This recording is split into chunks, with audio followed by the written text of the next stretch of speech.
Yeah, We're going live. We're going live, Alexander. We are live with Alexander Mercouris in London, and it is our honor and our great pleasure to have with us on the Duran, first time on the Duran, Professor Chang of the YouTube channel Predictive History, of which I am a huge fan of. A fantastic channel on YouTube, a fantastic professor. Professor Chang, thank you so much for joining us on the Duran. And I will have all of his channel links in the description box down below.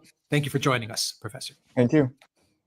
Fantastic. So let's get started. We have a lot of ground to cover.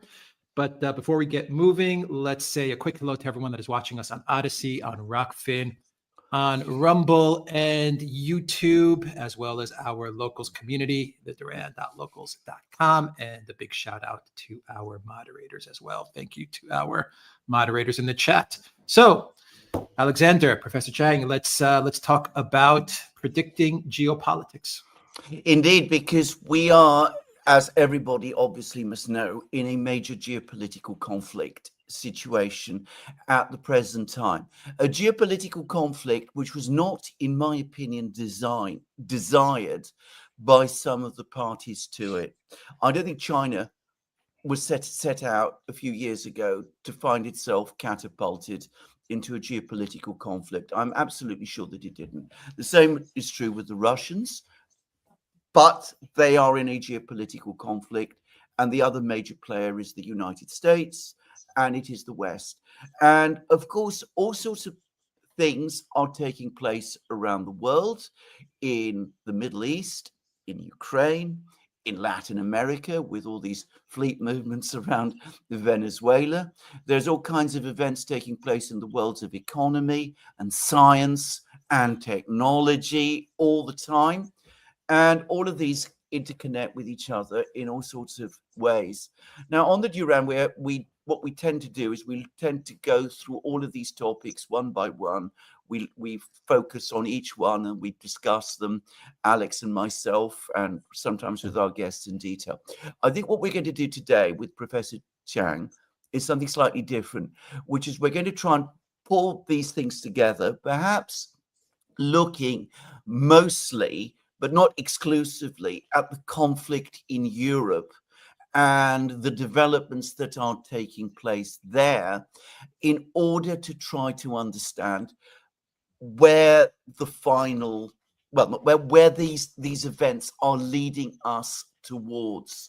In other words, a more predictive, a greater sense of where this is taking us. And there is no one better to do it with than Professor Chang, whose channel I should say, am a massive fan of, and which I absolutely do recommend to everybody who is viewing us as well.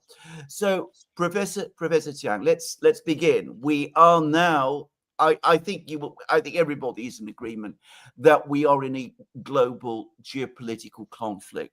There is a view that there are actually two completely different conflicts going on, one between Russia and the United States and the West, the other specifically between China and the United States. But they have, to some extent, merged. We've had all kinds of interactions between the Americans and the Chinese recently, and between the Russians and the Chinese. It's not been noticed so much in the West. But there are underlying trends here. There are events that are shaping how things are going. Perhaps you could take us a little bit further and discuss, shall we start with Ukraine and the conflict there, the first big war in Europe, the first war involving major clashes of armies that has taken place since the end of the Second World War. Europe has historically, in the West at least, been the pivot area.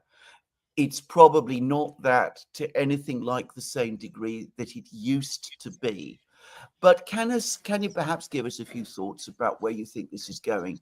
Maybe looking at a bit of predictive history, if I can put it like this, looking back at history, looking also perhaps at other scientific tools, which I know you're very skilled at using.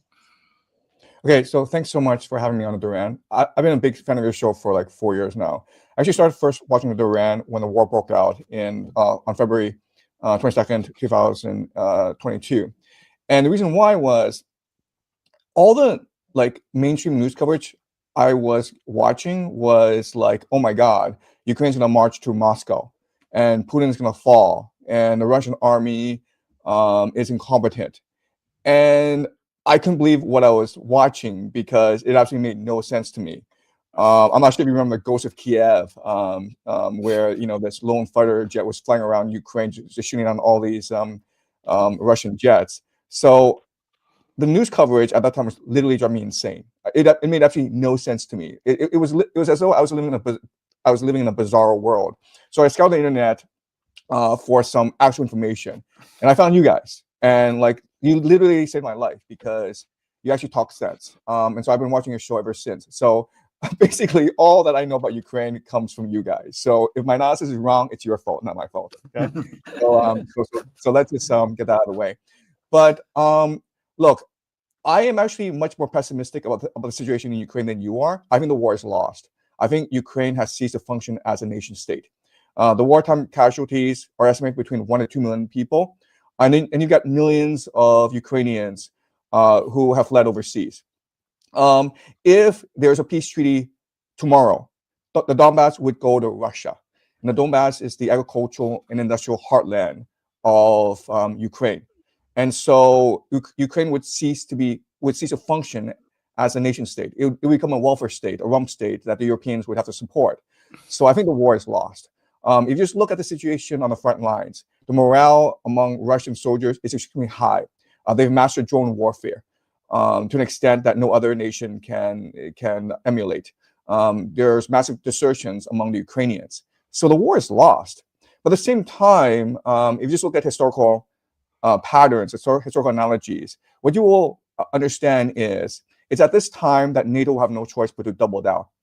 NATO is going to have to come into the war. Why? Because they cannot accept the fact that they've lost. They can't go to the public and say, oh, we spent $hundreds of billions in Ukraine. We've lost a lot of weaponry. 4 years, Putin was offering peace all this time. And we said no. And oops, we made a mistake. Sorry. They can't do that because there will be a political revolution if they did do that. Zelensky can't back down now for the same reason that if the Ukrainians ever had a chance to take a full accounting of the devastating losses these past 4 years, there would be a violent revolution in Ukraine. So NATO is forced to double down. Also, we have to remember that NATO is heavily invested in Ukraine. I mean, like they've literally assumed that when the war is over, they'll have access to all of Ukraine's rare earth minerals, and that's part of their accounting.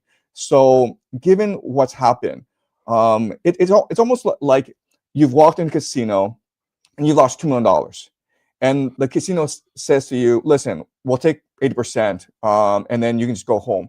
Well, and then you're like, "I can't go home because I have to explain this to my wife. I can't explain this to my wife, so I'm going to keep on, playing, gambling, even though it might cost me my life." So I know it sounds suicidal, but it's a very dire situation for NATO and for the Europeans and for Ukraine. Ukraine is no longer functional as a nation state. And if this war ever stops, then people will come to this recognition. So I think that the truth is being hidden from us. But if you just do some macro analysis of the actual situation in Ukraine, then you can only come to the conclusion that the war is lost and the situation is far more dire than we can possibly imagine. Let's just explore this point about NATO doubling down. I mean, what is that going to mean? Is that going to mean NATO going in and fighting the Russians in Ukraine? Because that would be an extraordinary, incredibly dangerous act of escalation. By the way, I agree with you that the war is lost. I'm not sure how long it will take for the full reality of that to hit home.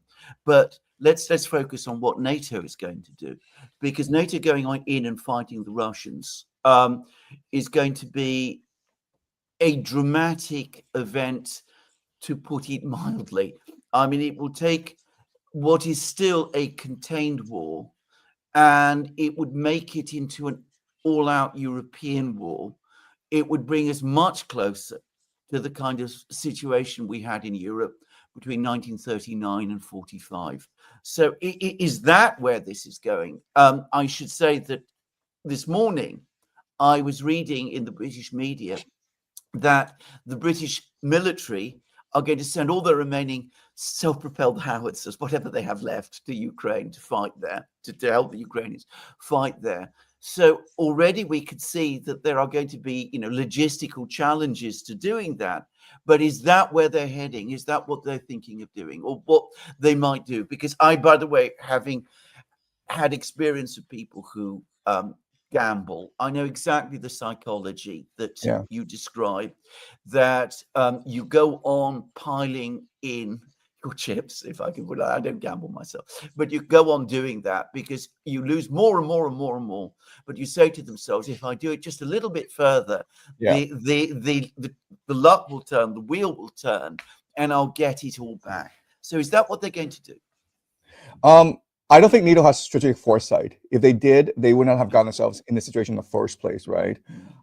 So we have to remember that, and Putin has said this, NATO has been fighting Russia in Ukraine for the past 4 years anyway, because even though it's it's Ukrainian manpower, it is NATO weaponry, NATO intelligence, NATO special forces, NATO command and control, NATO targeting.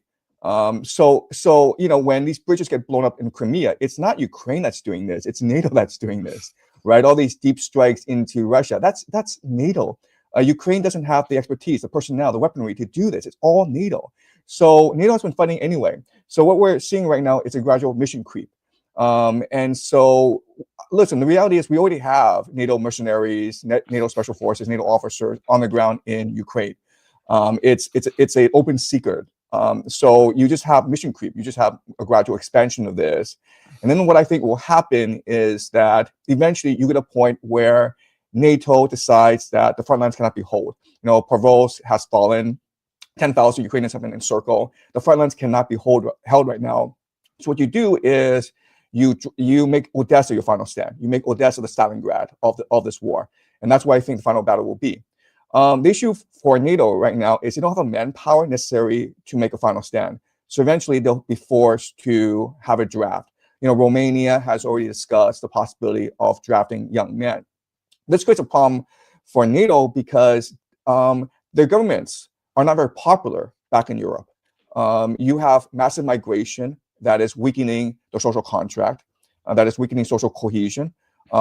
It seems as though France and Britain are almost on the verge of civil war right now. So it's a very delicate situation for NATO. On one hand, they need to draft soldiers for this war in Ukraine that they cannot afford to lose. On the other hand, it's possible these soldiers mutiny at some point. So I don't think NATO knows what it's doing. I don't think NATO has a strategic plan moving forward. At the same time, it's a gambler's mentality where you're just forced to move in more and more chips, even though it's impossible to recover your losses right now. It's not just Romania that's talking of reintroducing the draft. Germany is doing the same, and I know Germany very well, and I know that the mood amongst young Germans is very, very hostile to that idea. And I do think that if there was an attempt to do that and to try and send young men from Europe to fight in Ukraine, I think there would be a very, very strong reaction, very much in the line with what you have suggested. Now, let's just look through this. The Europeans send troops to fight in Odessa. There is a Stalingrad type battle there. They're up against a much, much more experienced Russian army. Their troops are unwilling. There's probably major discontent and disaffection in Europe. It's not easy to see this battle being won against the Russians. It seems to me like a recipe for disaster if we ever get there. And what does the United States do in that situation? Right. So I think NATO is doing this because the United States is forcing it to do this. I think if it were up to Europeans, there would be no war. Remember, Germany relies on cheap Russian gas. this war does not benefit Europe in any way. In fact, you can make the argument that after 2014, the Europeans have basically been screwed over by the Americans, right? This is something that America is forcing upon NATO. And quite honestly, it doesn't really matter, America, if NATO falls, right? Because it's all the way up in Europe. And this is why we're seeing such idiotic decision making, because for the Americans, it's like, who really cares? I mean, we decided to fight Russia to last Ukrainian. Now we're going to fight Russia to last European. Is there really a difference from our perspective? All we need to do is bog Russia down, and if this war keeps on dragging, there's a possibility that the Russian economy collapses. And in fact, Americans are absolutely confident that eventually the Russian economy will buckle under American sanctions, even though there's absolutely no evidence this is the case. In fact, we're seeing a resurgence in the Russian economy. But the problem in Washington D.C. is they are so removed from the actual reality and the consequences of this reality that they are making really silly decisions. I mean, like the idea is that, well, if you keep on fighting Russia and Ukraine, eventually Russia will tire itself out. But it's like saying to you, well, I'm gonna box someone, and this person works out every day, but I won't work out because he'll work out every day and he'll just exhaust himself. So when the actual fight happens, I'll just knock him down because like I'm well rested, and like he's not.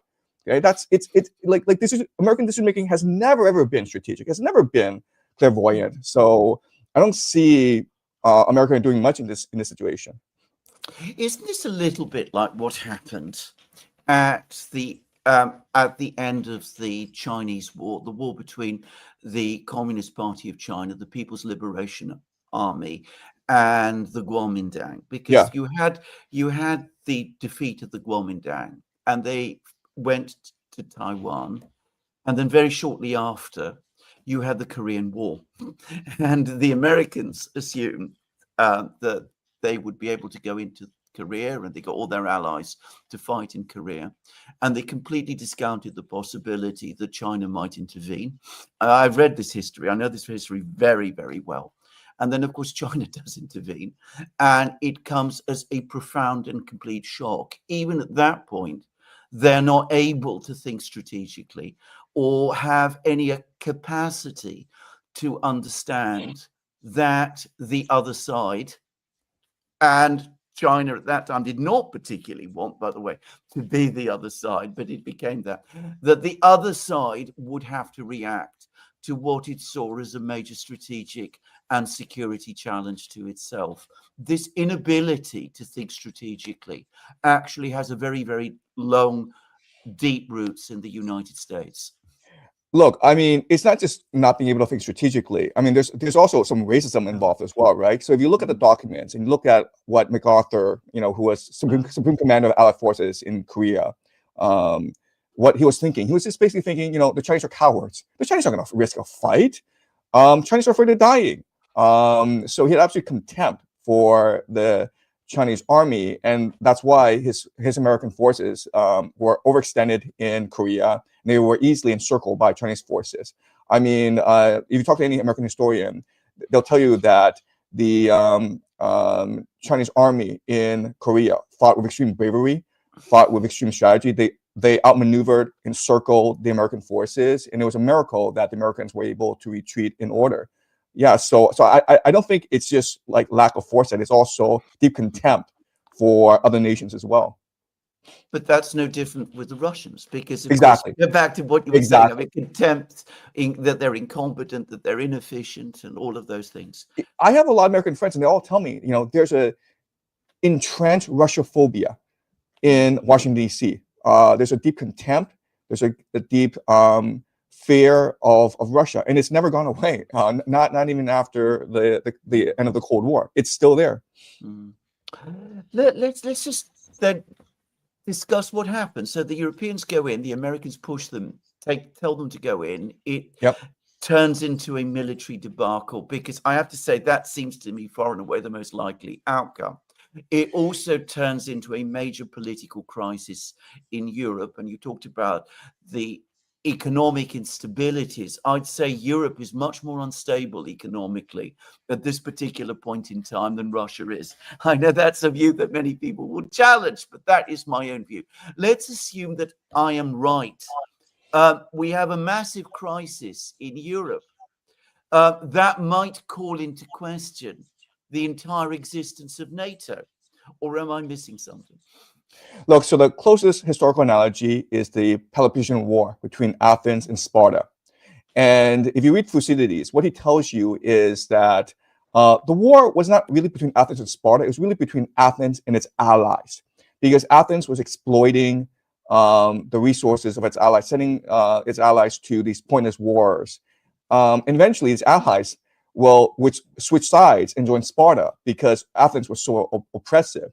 So if that's a guide, then we can expect that eventually Europeans are going to figure out, you know what, is Russia really our enemy or is America our enemy, right? Because the Russians are offering peace. The Russians have told us that they're not going to invade. And like, why would you ever think that Putin has intentions of invading? Whereas America, you know, it blew up our Nord Stream pipeline. It sank our economies. It's forcing us to buy really expensive American liquefied gas. It's going to force us into this pointless, unwinnable war in Ukraine. And they are imposing tariffs on us to drain our economy further. So who's our enemy right now? Is Russia our enemy or is America our enemy? I think eventually they'll come to the conclusion that they're actually better off with Russia than they are with America. I don't know how long it'll take, but I think if the Peloponnesian War is a guide, then that's the end result. As a Greek and an Athenian, a very old Athenian, I can absolutely confirm what you've just said. In fact, Athens came to be called the tyrant city. And when it was finally defeated, there was calls from Athens's former allies that the city be completely expunged from the earth. And it was the Spartans who said no. They actually spoke out against it. Okay, so we have a situation. Again, let's explore this. We have a situation where the European allies finally rebel, not under the present leadership, but under alternative leaderships, which is far from inconceivable, by the way. And we have a dramatic change in Europe's attitudes. Where does that leave the United States? Because I'm going to suggest something. I know a lot of Americans. John Mearsheimer is one, and he's somebody I know. I've come to know very well. He says that the United States doesn't need Europe. Europe is problematic place. I think that would be true if the United States were to follow a policy of peace and internal construction and development, but a United States that continues to be wedded to geopolitical ambitions, I mean, it will have lost its key allies. I mean, surely that will weaken it, not strengthen it. So go back to the Peloponnesian War, right? Remember that Athens was not only fighting enemies overseas, Sparta, and Sicily, Syracuse. It was also fighting an internal civil war, right? So there was a coup d'état in Athens by the elite, and then there was a rebellion by sailors. So internal Athenian politics was just completely bonkers, right? You had people like Cleon, Alcibiades. They were demagogues, and they were causing lots of problems internally. So I think why Athens was defeated was not because it faced a superior foe in Sparta. It collapsed because of this internal infighting, and I think that's what's happening in the United States right now. I mean, like let's go to the United States. The government is shut down. I'm not sure people recognize this, but the government is shut down. It's possible when next month you have tens of millions of Americans starving because they don't have access to food stamps, and no one seems to care. Donald Trump doesn't really seem to care. And, there's talk of a civil war in the United States. And I think it's very likely the United States will enter in a civil war situation in the next 2 to 4 years, especially after 2028 elections, when, whoever wins, the other side just will not accept that person as the president. So I think the United States is going to go through a very tough period of imperial decline. So I think what's happening in Europe is one theater, but the real theater is within the United States. If civil discontent erupts in the United States, then it will be very, very ugly because Americans are the most heavily armed people in the world. Indeed. I mean, actually, it's a point you've made, because, again, as somebody who knows the history very well, because it is the history of my city, one of the things you find towards the end of the Peloponnesian War is that even as there is this internal crisis in Athens, Athenian decision-making becomes increasingly irrational and loses all contact with reality and becomes unbelievably aggressive. I mean, it starts wars in all sorts of places until eventually Athens is basically fighting everybody. The Persians, the Sicilians, the Spartans, its own allies. It's fighting everybody at once. And as you rightly said, there's an internal crisis as well. Yeah. So I love talking to you because you know so much about the Peloponnesian War. But yeah, the turning point in the war was actually the invasion of Sicily, right? So before then, it was not really a problem for Athens. It had the most dominant navy in the Mediterranean. But the Sicily expedition was completely pointless. No one knew why they were doing it. And it was very costly. Not only that they lost all their soldiers in the expedition, but it also brought in Syracuse into the war. And Syracuse had a navy. Sparta did not have a navy.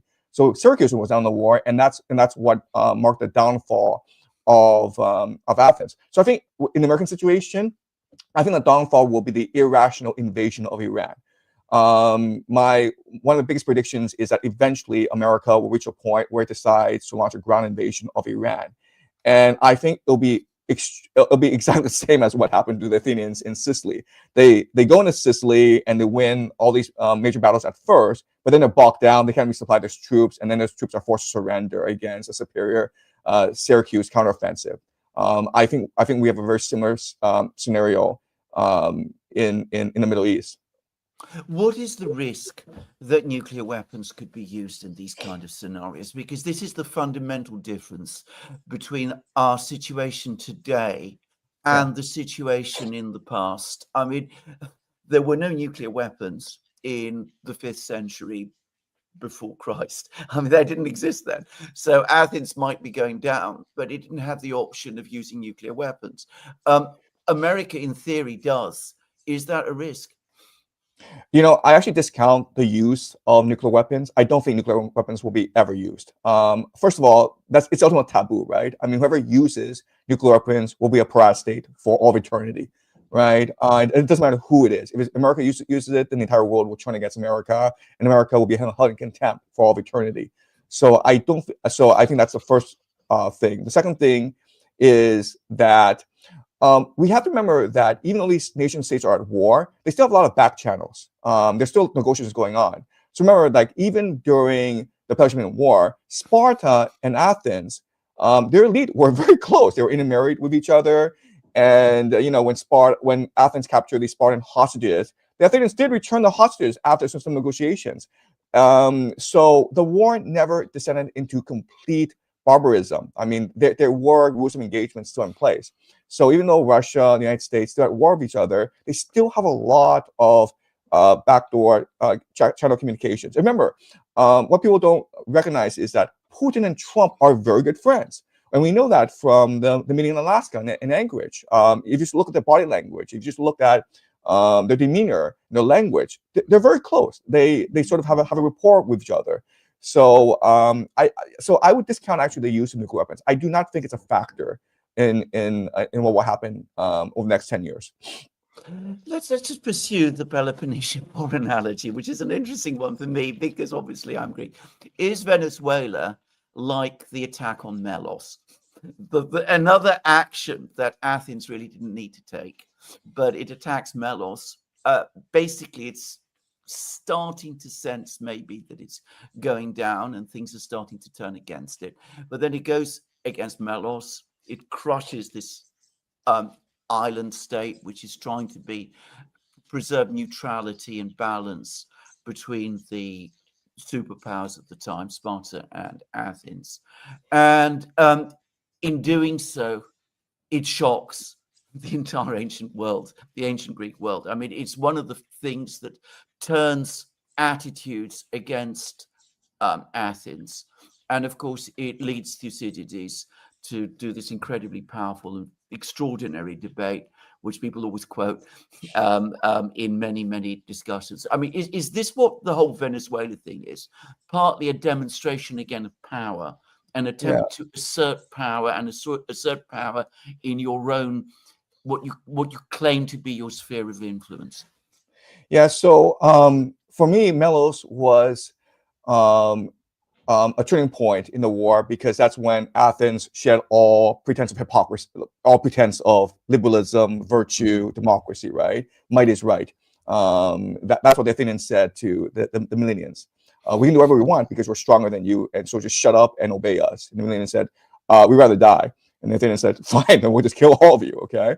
So I think if I were to draw a historical parallel to Melos, I think it'd be more like Gaza or Palestine. Because the Gaza moment, that's when the entire world has given up hope in the United States. The Americans are clearly collaborators in what's happening in Gaza, and so I think the world is just disgusted with American supremacy, with American power. My understanding of Venezuela is different. I actually don't think the United States will launch a ground invasion of Venezuela. I don't think they have the appetite for it. I don't think they have the resources, the manpower, the political will to actually launch an invasion of Venezuela. What I think is happening there is actually a bit different. So let me tell you my analysis, and then you can respond. I think that right now there's a hidden war, right, in geopolitics, and the hidden war is between the nationalists versus the globalists. Another saying this is that Trump is taking on the global deep state. The City of London, Wall Street, the deep state, who he thinks caused him to lose election in 2020. He still talks about how he was cheated in 2020, and who cheated him? The deep state. Okay, so he sees his real enemy as the deep state. Okay, so if we do believe there's a global deep state, and there obviously is, how do they exercise power? Well, they exercise power by controlling 3 ways of generating immense profits. Okay, the first is debt, okay, meaning finance and gambling. Okay, the second is through slavery, meaning prostitution, human trafficking. That's the second thing, and the third thing is drugs. Okay, so listen, going back to Chinese history, Britain did fight the Opium Wars in order to enforce drugs onto China, and it was an extremely profitable endeavor. And you create the entire global financial system off the Opium Wars. And so, did that system go away? I don't think it went away. I think that if you just look at the City of London, it's still a money laundering operation. So if you are Trump and you really wanted to destroy the global deep state, if you really want to destroy the City of London, what you do is you attack what makes money, right? You attack their drug smuggling operations. So when Trump says that, we're bombing these drug smugglers, and everyone's like, well, no, they're fishing vessels. I actually think Trump's telling the truth in this instance. I think they are actually bombing drug smugglers. And so they're trying to destroy the drug smuggling apparatus of the world.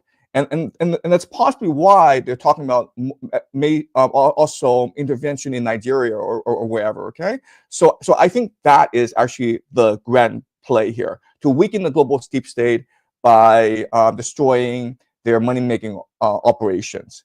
And so I don't think Trump will actually invade Venezuela. I think this is all bluster, and I think that but you'll see continual actions against drug smugglers around the world. That is what I think is going on. That is very interesting.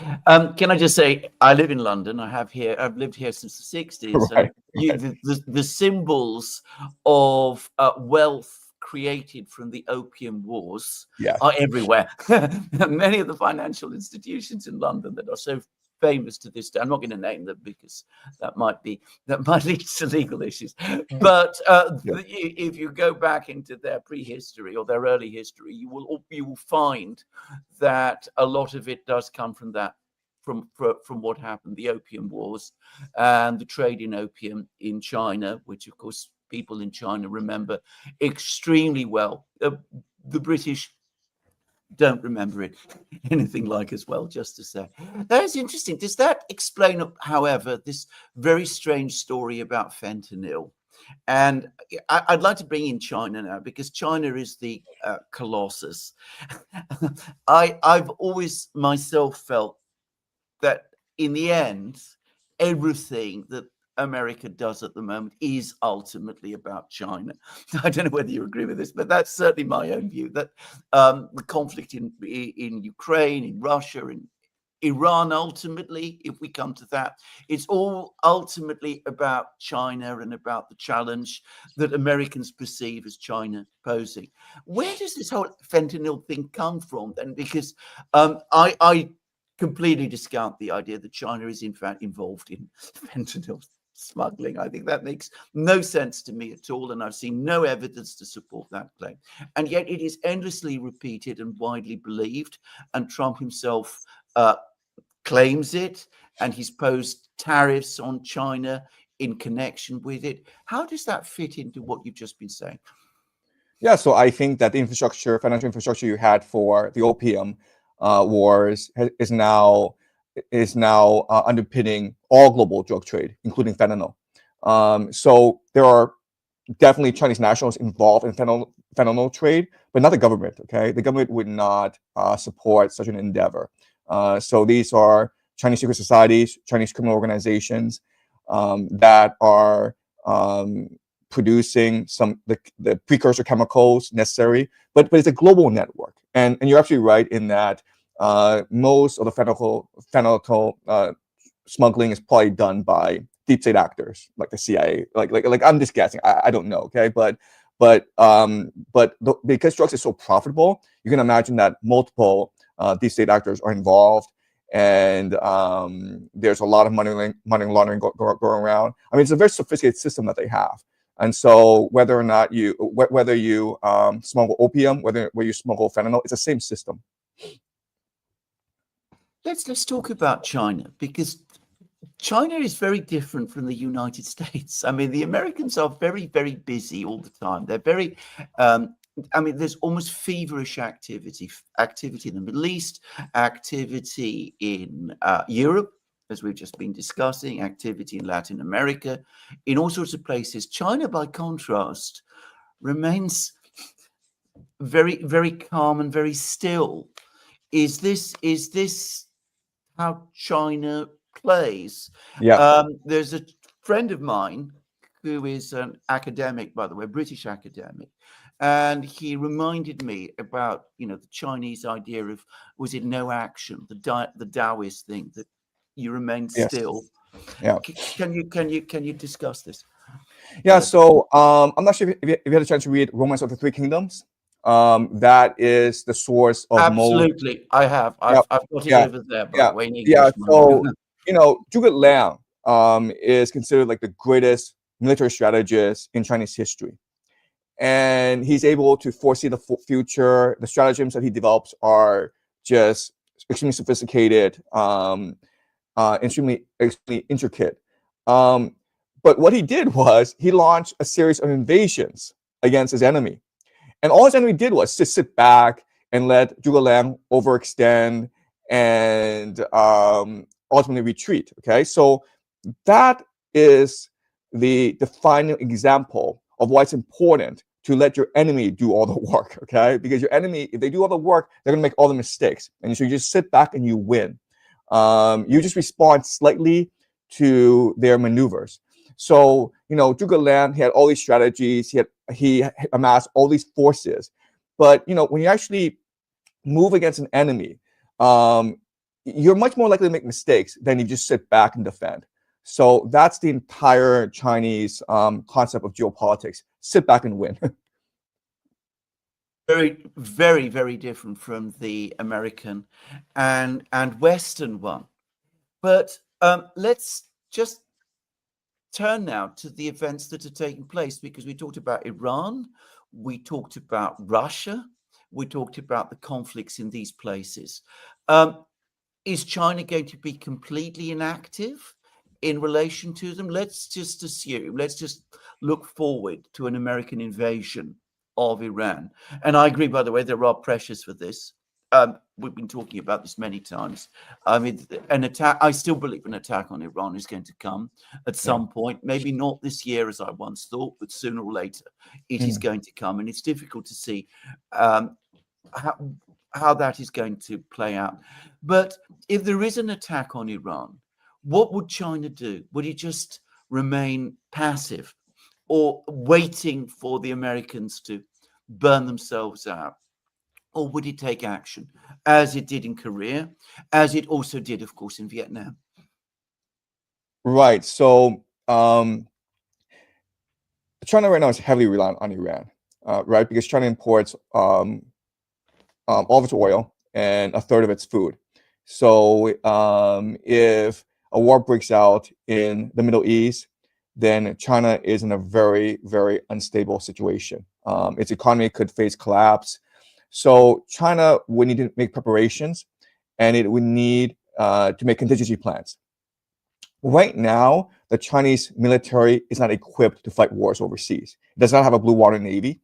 It has no experience fighting wars overseas. It doesn't have the supply lines, the logistics networks, the command and control centers to fight a war as far away as Iran. But I think that the Iranians have given assurance to the Chinese that Iran doesn't really need any help, right? Because let's just imagine what an actual invasion would look like. If Americans were to invade Iran, America could, in the first 4 weeks, occupy a great deal of Iran. America could knock out the air defenses. America could establish forward operating bases very, very quickly because the American military is equipped for shock and awe, for the blitzkrieg offensive.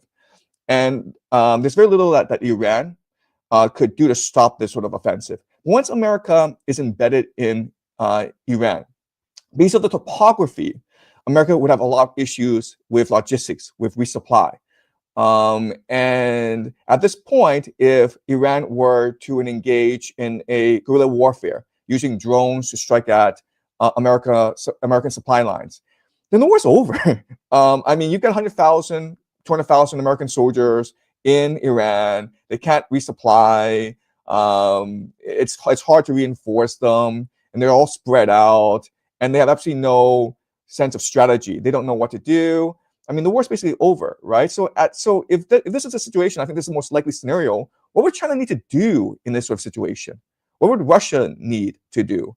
And Russia is going to overextend the United States in Ukraine anyway, right? Because while this war is Iran is happening, the United States is not going to leave Ukraine. It's still going to fight in Ukraine, and it's very likely that the United States is also engaged in a civil war at that point. There's all this domestic turmoil. So I'm not really sure what role China would play when America has chosen this path of self-destruction. That's interesting because I know a little bit about Iranian history, and of course, this is an enormous country. I mean, again, I think people in the West underestimate the size of Iran and its complexity and the difficulty of its geography. And it's very, very mountainous. It's got great cities, but it's also a place where you could absolutely withdraw into the mountains. I mean, it's Afghanistan multiplied with enormously a much more sophisticated culture and a culture of resistance, as well. Can I ask you about a discussion that grotesquely, comically incompetent European High Representative Kaja Kallas is supposed to have had with Wang Yi, who is China's foreign minister? This is basically derives from a story that appeared in the South China Morning Post, but I'm not sure how reliable it is. But it's been widely circulated and publicized in Europe, which is apparently Kaja Kallas is alleged to have told Wang Yi in apparently a difficult meeting that went on for hours and in which she lectured him about every conceivable thing, and in which even Wang Yi started apparently to become impatient over the course of the meeting. But anyway, she apparently asked him to put pressure on Russia to end the war in Ukraine on basically Western terms.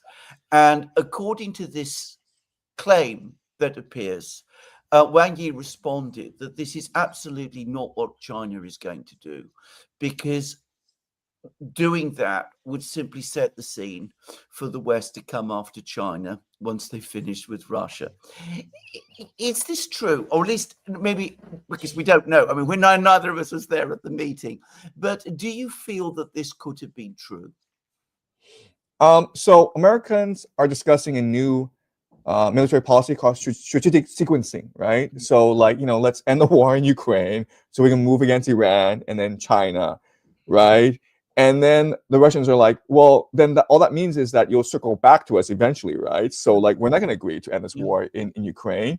So, I mean, like, given the geopolitical landscape, Russia, China, and Iran are going to stick together because they know that if one of them falls, everyone else falls. It's all strategic sequencing. It's all seeing like, who they take out first so they can move on to the next target. So it sounds to me like a very plausible conversation. It seems to me the European envoy would be arrogant enough, silly enough, and short-sighted enough to make this sort of demand. And the Chinese response is very much in line with diplomatic protocol. China's going to abandon Russia so that it can be, targeted later on. And right now, Iran, Russia, and China recognize that they need to stick together against the American empire, or they'll fall one by one. The idea of strategic sequencing, which is becoming very widespread, as you rightly say, in American strategic circles, originates with a man called Aaron West Mitchell, who uses history in a very different way from the way that you do, Professor Chang, and the way I do as well. And I don't think he understands history at all. But he is apparently a very close friend of Elbridge Colby, right, who is the Assistant Secretary of War, I presume we must now call him. And he is somebody who's particularly well known as a China hawk, and who basically does see things very much about conflict with China, which is the idea is you instead of taking on all your enemies at once, you take them on one by one on the assumption that they will not notice that what you're doing and that they won't respond, which is very strange. But anyway,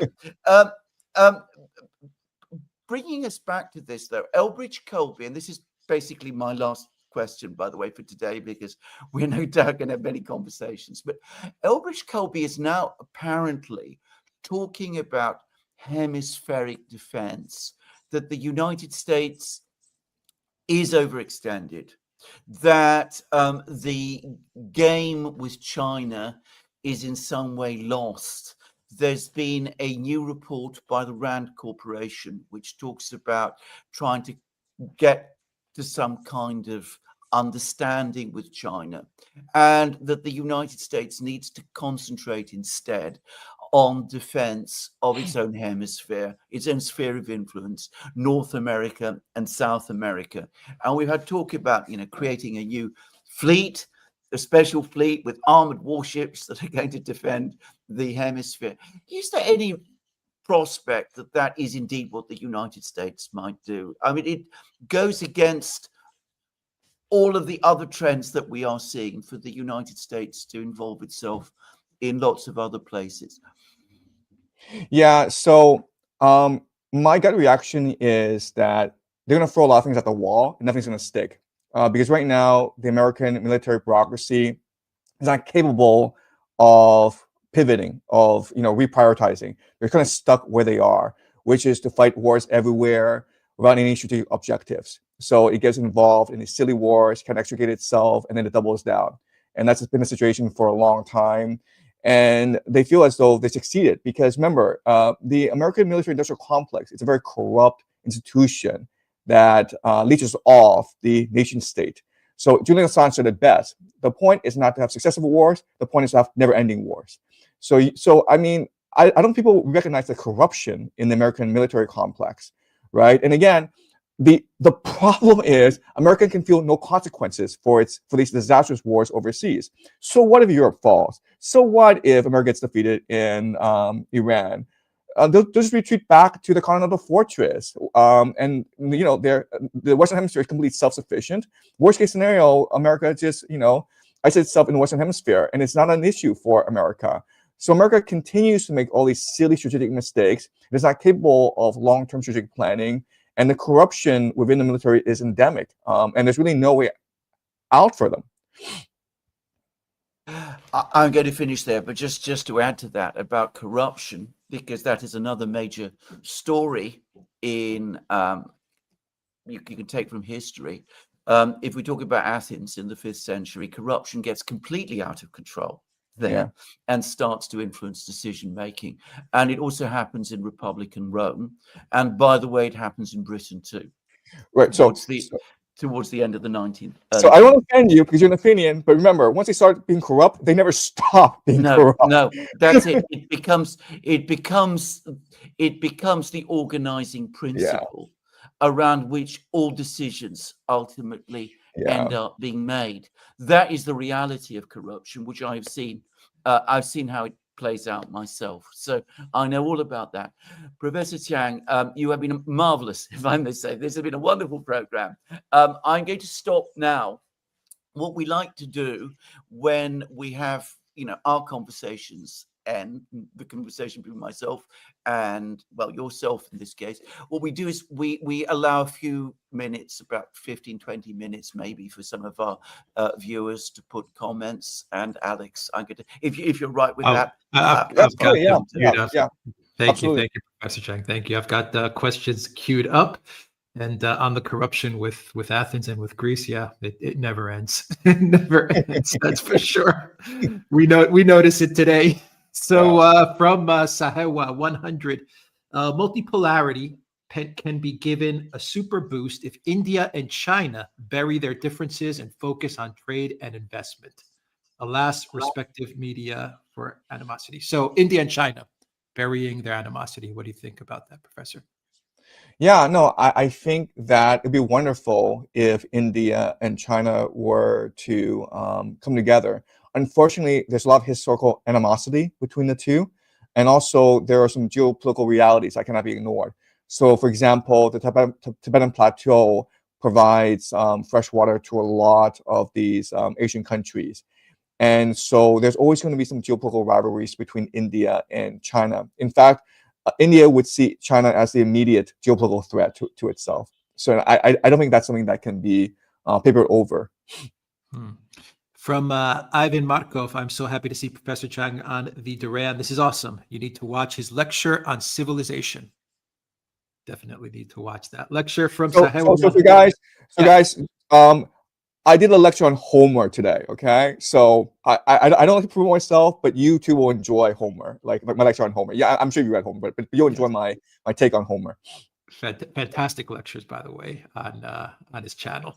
From Sahewa 100, Professor Chang, what's the mood like in China? Do they feel like they want to back de-dollarization, support for the global South, rapprochement with India?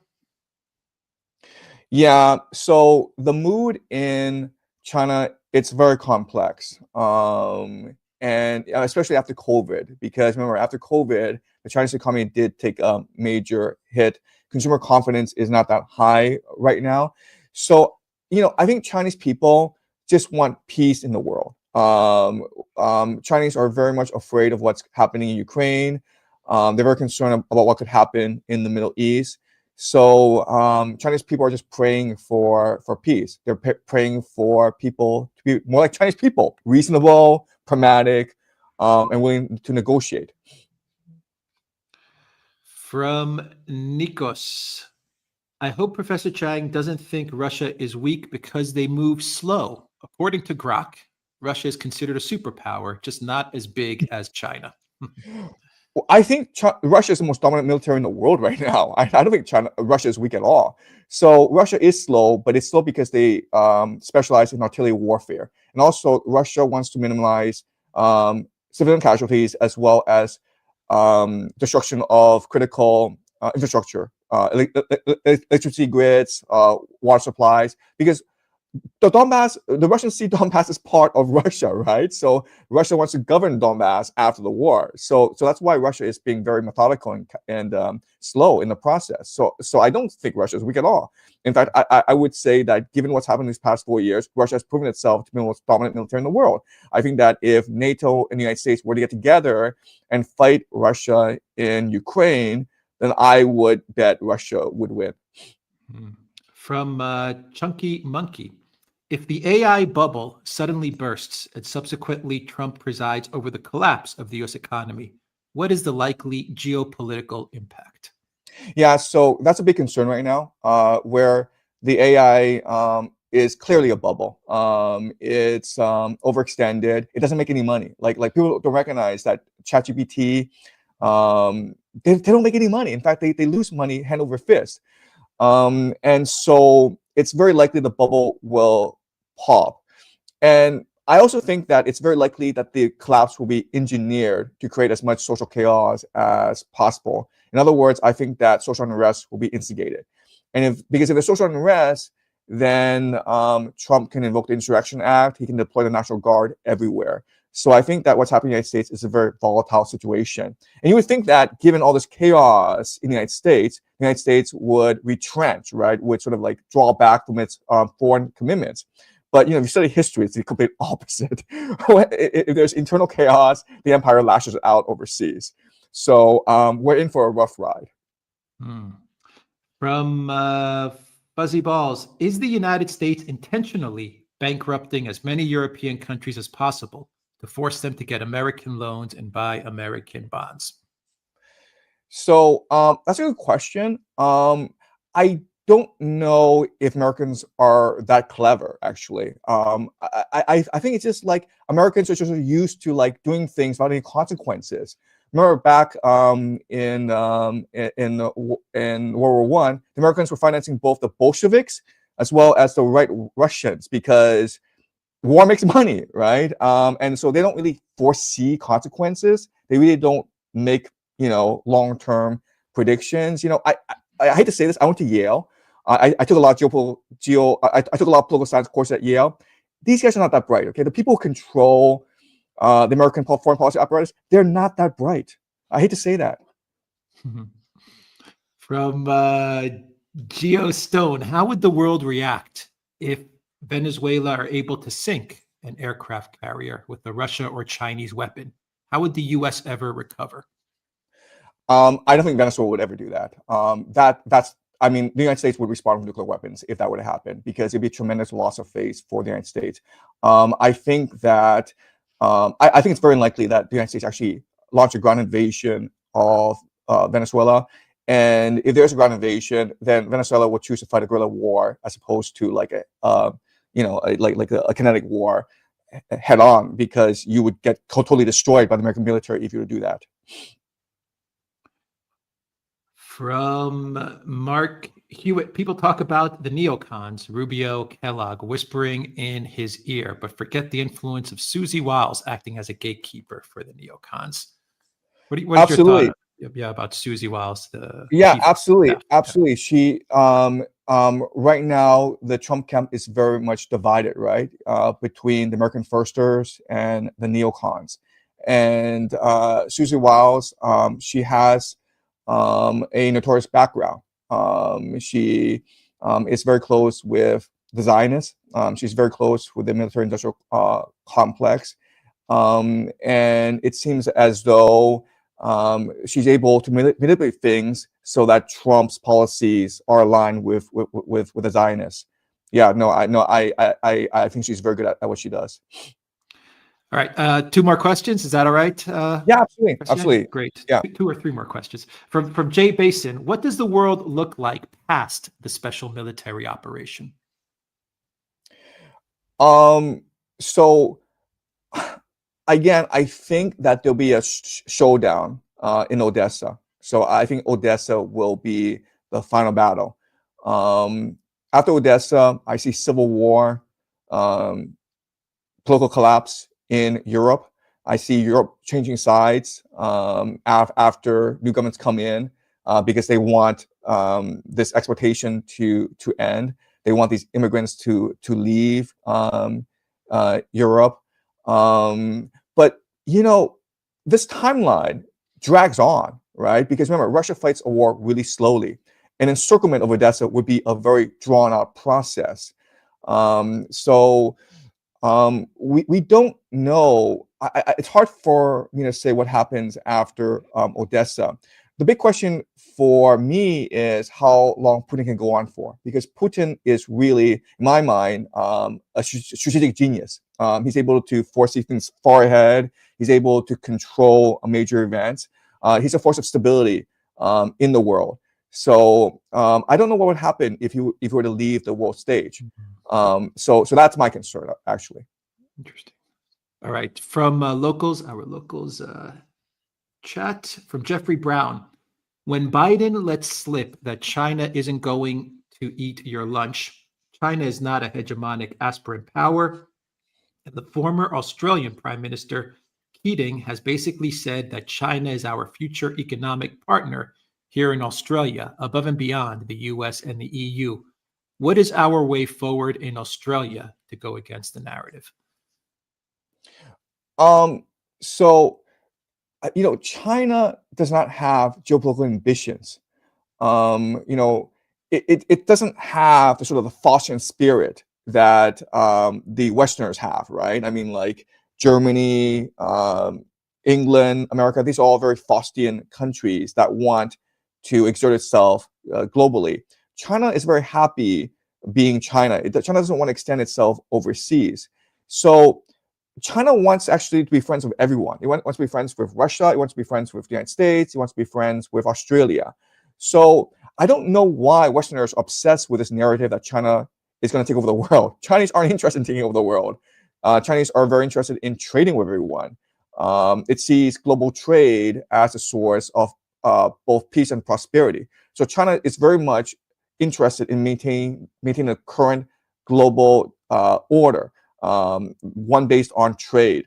So if I'm Australia, then I would trade as much as possible with China. And from Elza, Callis quoted a Japanese think tank and told that opinion research in China show that the people don't support Russia in the SMO. I ask just for fun, is Callis right? Okay, she's right. So let me explain why. The Americans did something really, really clever, okay? In the 1980s, China was still close from the world. But during this time, what's really, really popular, at least pirated DVDs, showing these American movies. And Chinese would buy up these pirated DVDs and play it at home, okay? And for Chinese, because this is right after the Cultural Revolution, right? These pirate DVDs represent a revelation. It was like the Bible to them.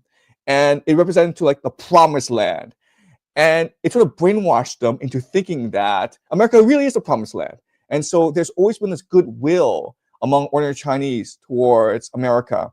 I think it's a problematic belief. I think it's delusional. But America does soft power really well, okay? That's why America is able to get away with so much crap, because it has Hollywood, it has this popular culture that's been able to brainwash a lot of young people around the world. And it's been very effective in China.